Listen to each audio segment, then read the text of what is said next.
하나님 말씀 사도행전 1장 1절에서 11절까지의 말씀입니다. 사도행전 1장 1절에서 11절까지 말씀을 한 절씩 돌아가며 교독하겠습니다. 사도행전 1장 1절에서 11절까지 말씀을 한 절씩 돌아가며 교독합니다. 1절을 제가 먼저 읽겠습니다. 데오빌로여, 내가 먼저 쓴 글에는 무릇 예수께서 행하시며 가르치시기를 시작하심부터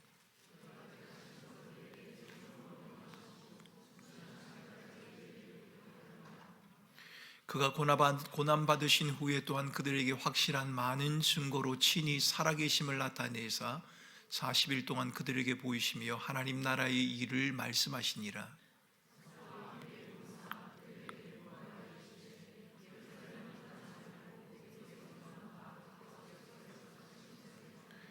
요한은 물로 세례를 베풀었으나 너희는 몇 날이 못되어 성령으로 세례를 받으리라 하셨느니라.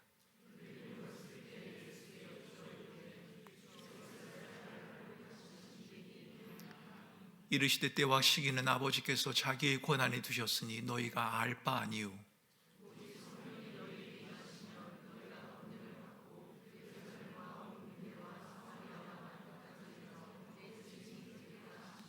이 말씀을 마치시고 그들이 보는 데 올려져 가시니 구름이 그를 가리어 보이지 않게 하더라.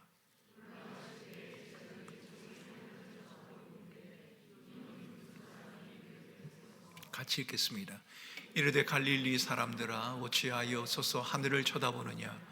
너희 가운데서 하늘로 올려지신 이 예수는 하늘로 가심을 본 그대로 오시리라 하였느니라. 아멘. 금요 기도의 시간, 제가 설교하는 시간대마다 하나님의 나라를 꿈꾼다는 주제로 말씀을 나누고 있습니다. 하나님의 나라를 꿈꾼다는 주제를 여러분과 함께 나누는 이유가 무엇일까요?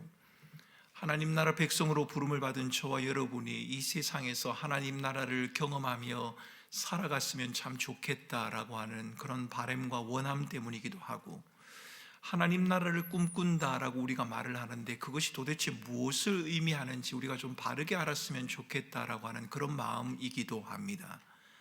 하나님 나라를 꿈꾸는 것은 담임 목사인 저만의 꿈이 아니라 우리 모두의 꿈이길 원하는 그런 마음 때문에 여러분, 하나님 나라를 꿈꾼다라고 하는 이 주제를 계속해서 여러분에게 설교하고 있는 것입니다. 몇 주 전 여러분에게 말씀드렸던 것처럼 교회가 가지는 비전은 강단의 독백이 아니라 공동체의 합창이자 상호 약속이다. 여러분, 이 말씀을 기억하시겠습니까? 교회의 비전은 목회자 한 사람의 열심이나 원함이나 바람의 표현이 아닙니다. 여러분, 제가 우리 꿈꾸는 교회는 이런 교회가 되기를 원합니다, 이렇게 말한다고 해서 그게 꿈꾸는 교회의 비전이 될 수 없다는 겁니다. 교회의 비전은 목회자와 성도들의 고민의 열매여야 합니다. 여러분, 이렇게 한번 생각해 볼까요? 어떤 아이가 부모님에게 와서 이야기합니다. 엄마, 아빠, 나는 참 훌륭한 사람이 되고 싶어요. 다른 사람에게 영향력을 미치는 사람이 되고 싶어요 라고 이렇게 말한다고 한번 생각을 해 보십시오. 참 좋은 꿈이지 않습니까? 훌륭한 사람, 다른 사람에게 영향을 미칠 수 있는 그런 사람, 정말 좋은 꿈입니다. 그런데 부모가 해야 하는 일이 있을 겁니다. 훌륭한 사람이 도대체 어떤 사람인지를 가르쳐 주어야 할 겁니다. 아니, 그 아이가 훌륭한 사람이 어떤 사람인가를 마음속에 고민하도록 만들어 줘야 합니다. 어떤 사람이 훌륭한 사람입니까? 돈을 많이 벌면 훌륭한 사람입니까? 높은 지위에 오르면 훌륭한 사람입니까? 도대체 어떤 사람이 훌륭한 사람입니까?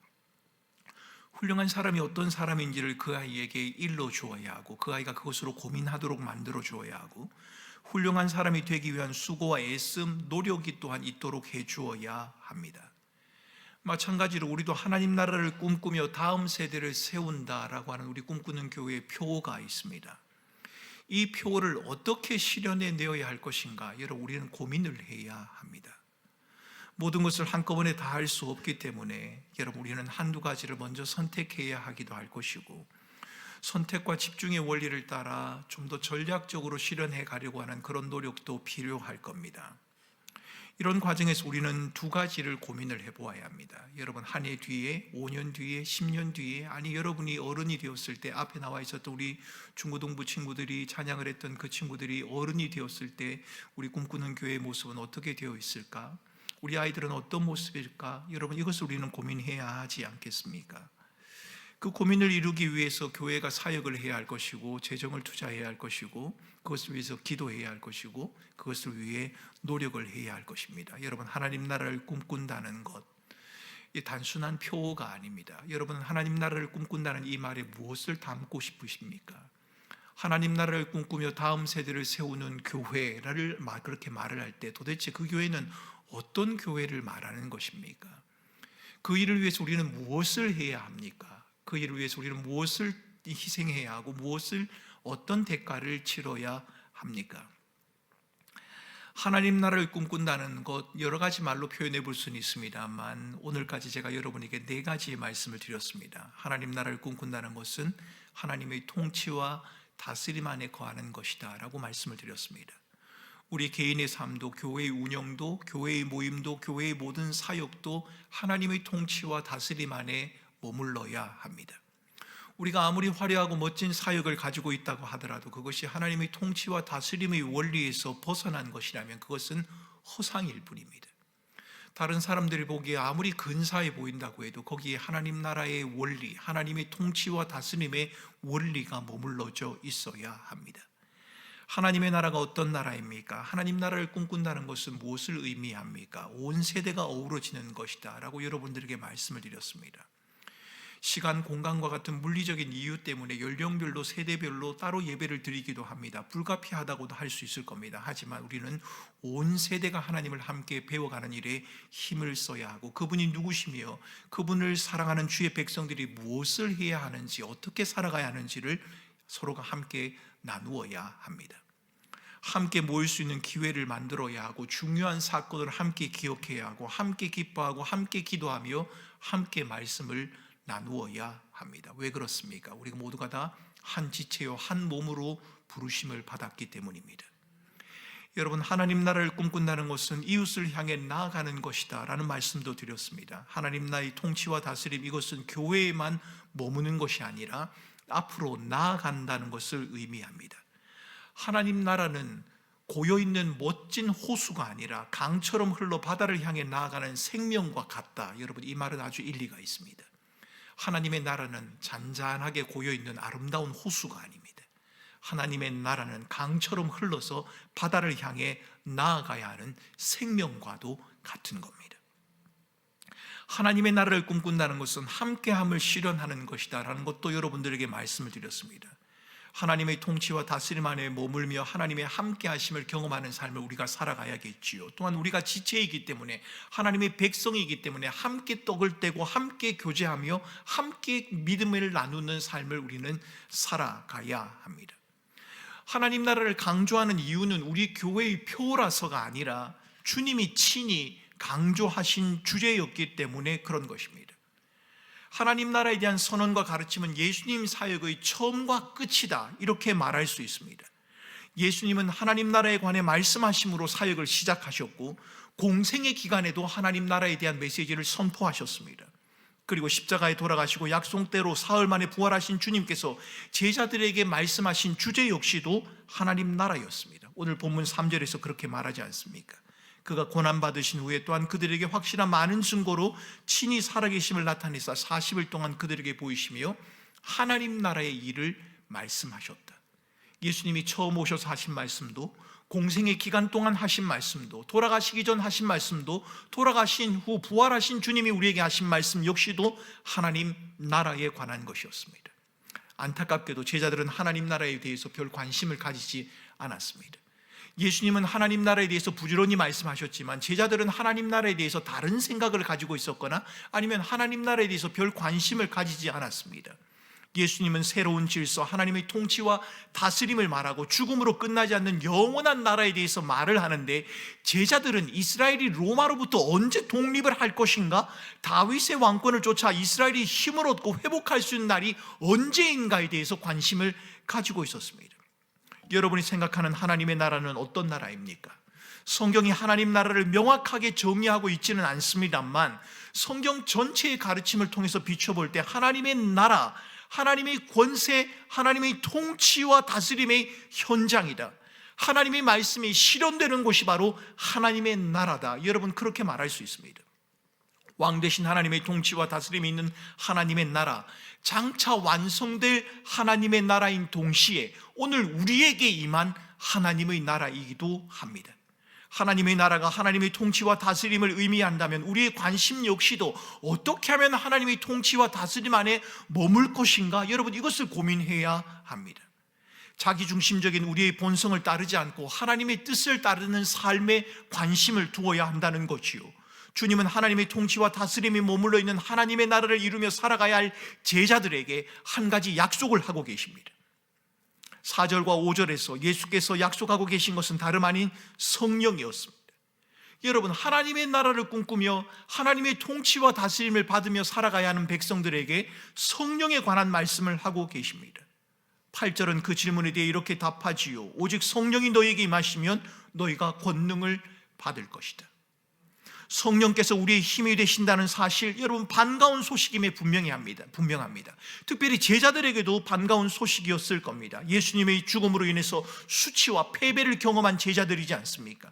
제자로서의 정체성도 모두 다 잃어버린 채 그저 힘없이 살아가는 사람들, 그들이 바로 제자들이었습니다.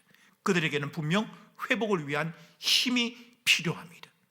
그런데 왜 하필 이 힘을 회복해야 하는 장소가 예루살렘이어야 합니까? 주님께서는 예루살렘에 머물라 이렇게 말하지 않습니까? 여러분, 예루살렘은 이스라엘 백성들, 특별히 제자들에게 별로 유쾌한 장소가 아닙니다. 제자들에게 예루살렘은 예수님의 죽음에 대한 억울함, 분노가 남아있는 장소입니다. 예수님을 배신한 패배, 낙심, 절망의 현장이 바로 예루살렘이지 않습니까? 그냥 능력을 주시면 될 터인데 주님께서 굳이 제자들을 실패의 현장인 예루살렘에 머물라 이렇게 말씀하시는 이유가 무엇이겠습니까? 벗어나고 싶은 자리인데, 더 이상 떠올리고 싶지 않는 자리인데 주님은 그 자리에 머물라라고 그렇게 말씀을 하십니다. 왜 그러실까요? 여러분, 성경이 우리에게 가르치는 중요한 주제 중 하나는 인간의 죄와 인간의 비참함이라고 하는 것입니다. 여러분, 성경이 우리에게 하나님이 누구신지를 말해주기도 하지만 동시에 우리가 어떤 존재인가 하는 것을 성경은 우리에게 가르쳐줍니다. 인간은 죄인이요 비참함에 처한 자이다. 이것이 성경이 우리에게 가르쳐주는 중요한 주제입니다. 구원에 대한 감사, 힘을 얻는 것보다 죄와 비참을 먼저 다루어야 하는 이유는, 여러분, 죄와 비참에 대한 깊은 인식 없이는 진정한 회개도 있을 수 없고 구원에 대한 감사도 기대할 수 없기 때문입니다. 여러분, 제자들을 한번 생각해 보십시오.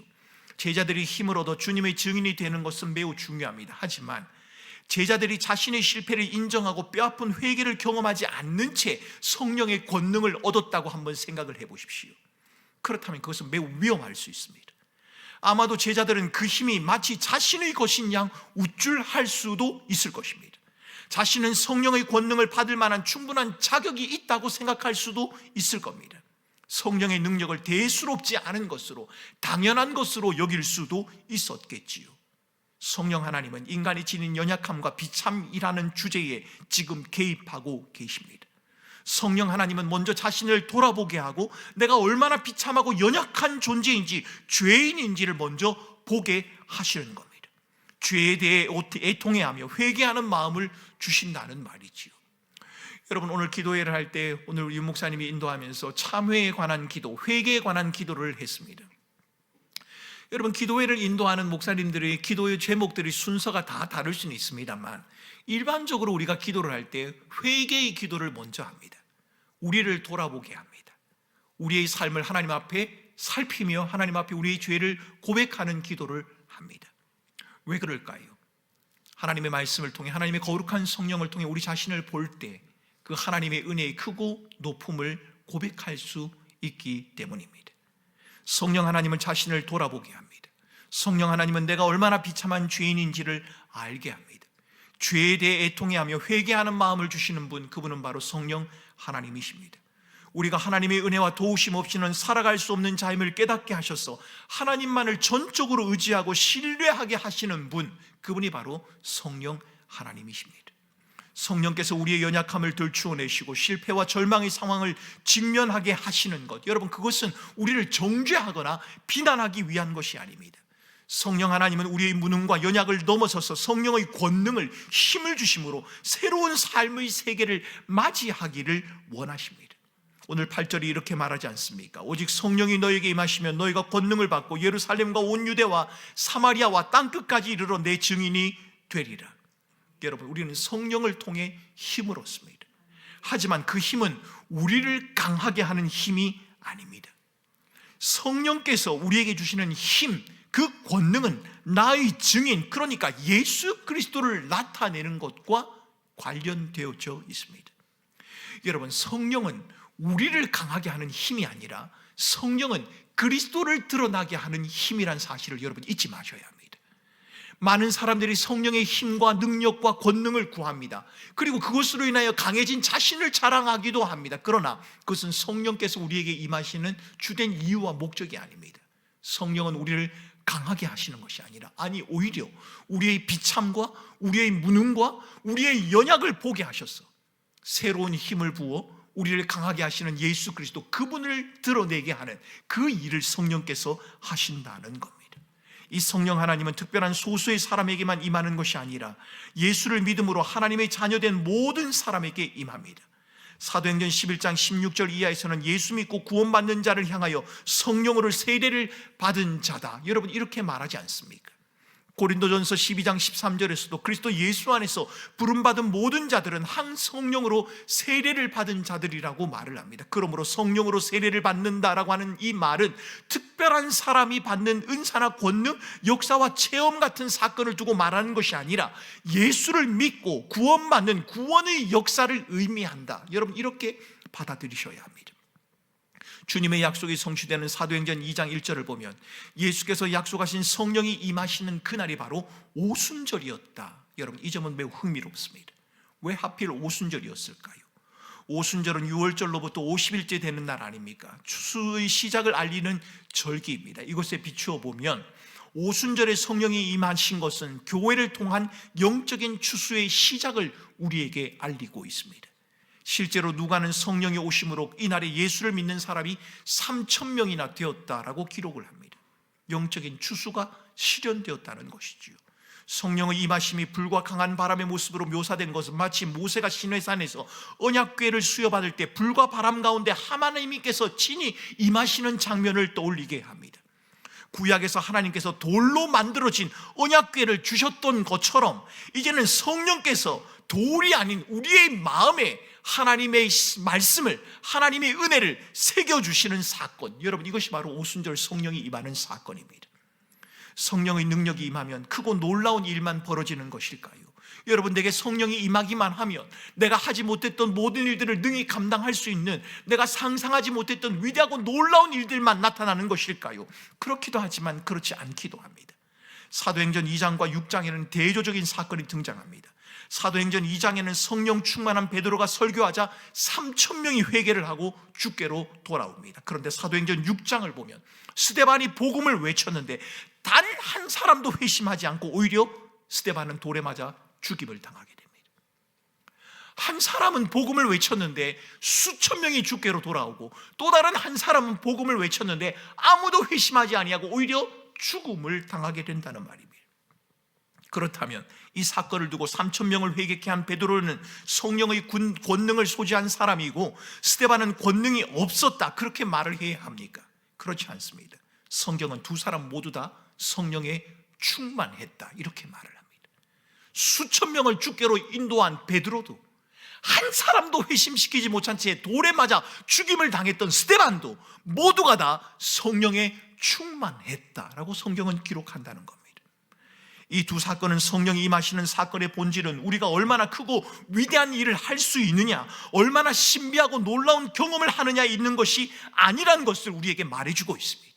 여러분, 우리에게 성령이 임하면 크고 위대한 일만 하게 되는 것일까요? 성령이 우리에게 임하면 우리가 생각지 못한 크고 비밀한, 다른 사람들이 탐을 낼 만한 그런 일들만들이 일어나는 것일까요? 그렇지 않습니다. 성령은 우리로 하나님 나라의 주인공이신 예수님의 증인이 되게 합니다. 예수 그리스도 그분을 드러나게 하지요. 예수에 관한 좋은 소식을 전파하게 합니다. 은혜를 힘입어 살아갈 힘을 제공한다는 말입니다. 왜 힘이 필요합니까? 하나님 나라를 이루는 일, 복음을 전하는 일, 연약한 우리의 본성을 이겨내는 일, 여러분 그것은 우리의 결심이나 결단으로 되어지는 것이 아니기 때문에 성령이 필요한 겁니다. 거룩히 살아갈 수 있는 힘, 유혹을 거절할 수 있는 그 힘, 두려움 없는 믿음, 실패해서 다시 일어날 수 있는 그 믿음, 하나님의 뜻이 우리의 삶 가운데 이루어지는 그 믿음의 고백, 여러분 이것이 우리의 기대와 바람이나 우리의 용기 있는 결단을 통해 드러나는 것이 아니라 성령 하나님을 통해서만 가능하다고 하는 것을 우리에게 말씀해 주시는 겁니다. 성령이 없이는 불가능합니다. 주인공이신 예수 그리스도를, 그분을 드러내는 일도, 그분이 내 삶을 주관하시는 일도, 그분의 삶 가운데 내가 순종하며 나가는 것도 성령이 없이는 불가능합니다. 이것을 가장 분명하게 보여주는 사건이 바로 오늘 오순절 성령 강림 사건입니다. 오순절에 성령이 임하자 모인 사람들이 각 나라의 방언으로 복음을 듣는 놀라운 일이 벌어집니다. 각자 자기 방언으로 하나님의 말씀을 듣게 되는 이 사건, 여러분 세상의 언어가 나뉘어졌던 바벨탑의 사건을 떠올릴 수 있지 않겠습니까? 여러분 그 사건이 회복되는 장면을 우리에게 보여주는 겁니다. 성령의 임하심으로 유대인들만이 아닌 모든 민족 족속에게 속한 이방 백성들까지 구원의 자리에 서게 되는 놀라운 일이 펼쳐지고 있습니다. 바울이 고린도전서 12장 13절에서 말하는 것처럼 유대인이나 헬라인이나 종이나 자유인이나 다 한 성령으로 세례를 받아 한 몸이 되었다. 다 한 성령을 의지하며 살아가는 나라, 그 모습, 여러분 이것이 바로 하나님 나라의 모습이지 않습니까? 하나님은 성령을 통해 우리를 부르셨고 성령을 통해 또한 우리를 보내십니다. 그리고 하나님 나라의 증인으로 살아가게 하시는 겁니다. 여기에 우리가 성령을 갈망해야 하는 이유가 있습니다. 예수 그리스도를 통해 우리에게 베푸신 놀라운 하나님의 은혜, 그 은혜가 우리의 삶에 구체적으로 적용되어지고 반영되어질 수 있도록, 그 들은 말씀이 내 삶을 이끌어갈 수 있도록 하는 그 힘, 여러분 그것은 바로 성령을 통해서만 가능하다는 겁니다. 실패와 낙심, 좌절에서 일어나 은혜의 자리로 나아가게 하는 것도 성령 하나님으로만 가능합니다. 이 세상을 살면서도 하나님 나라를 말할 수 있는 그 이유, 그 힘도 성령을 통해서만 가능합니다. 세상이 줄 수도 이해할 수도 없는 평강과 위로를 말할 수 있는 그 힘, 그 능력 또한 성령으로만 가능합니다. 저는 우리 개인이, 우리 교회가 성령을 갈망하고 성령의 이끌림을 받는 교회가 되기를 바랍니다. 개인의 강함이나 원함을 이루기 위한 그런 힘이 아니라 예수의 증인이 되어서 하나님 나라를 꿈꾸고 경험하며 거룩한 백성으로 살아갈 수 있는 그 힘, 어떤 순간과 상황에서도 그리스도의 주 되심을 붙들고 믿음으로 견뎌낼 수 있는 그 힘, 자신의 연약과 한계를 겸허히 인정하면서도 그 자리에 머물러 있지 않고 다시 일어나 담대히 앞으로 나아갈 수 있는 그 힘, 여러분 저는 그 힘을 얻고 싶습니다. 우리 성도들이 그 힘을 얻으며 살아갔으면 좋겠습니다. 그 힘은 오직 성령 하나님, 그분을 통해서만 우리에게 주어지는 겁니다. 그래서 여러분 우리는 우리에게 오신 성령 하나님을 환영하고 그분을 영접하고 그분에게 순종하고 그분을 받아들이며 그분의 인도하심 안에 살아가는 겁니다. 성령 하나님은 우리의 삶 가운데 이미 찾아오셨습니다. 우리의 삶 가운데 이미 찾아오신 그 성령 하나님께서는 우리의 삶의 주인이 되셔서 우리를 친히 이끌어 가기를 원하십니다. 하나님 나라를 꿈꾸는 저와 여러분의 마음 가운데 오늘 이 성령 하나님의 힘 주심이, 은혜 베푸심이 충만히 임하는 밤이 되었으면 좋겠습니다. 우리의 결심과 결단이 아니라 우리를 넘어서는 그 놀라운 힘들 말입니다. 하늘을 높이 나르는 연을 보면 그 연을 날게 하는 바람이 있지 않습니까? 그런 것처럼 우리의 인생을 다시 한번 하늘을 날게 하는 그 힘, 땅바닥으로 곤두박질 칠 수밖에 없는 우리의 인생을 다시 일으켜 세워주셔서 하늘을 날게 하는 그 성령의 힘, 그 힘과 은혜와 능력이 저와 여러분들에게 충만히 임하는 복된 밤이 되실 수 있기를 주님의 이름으로 축원합니다.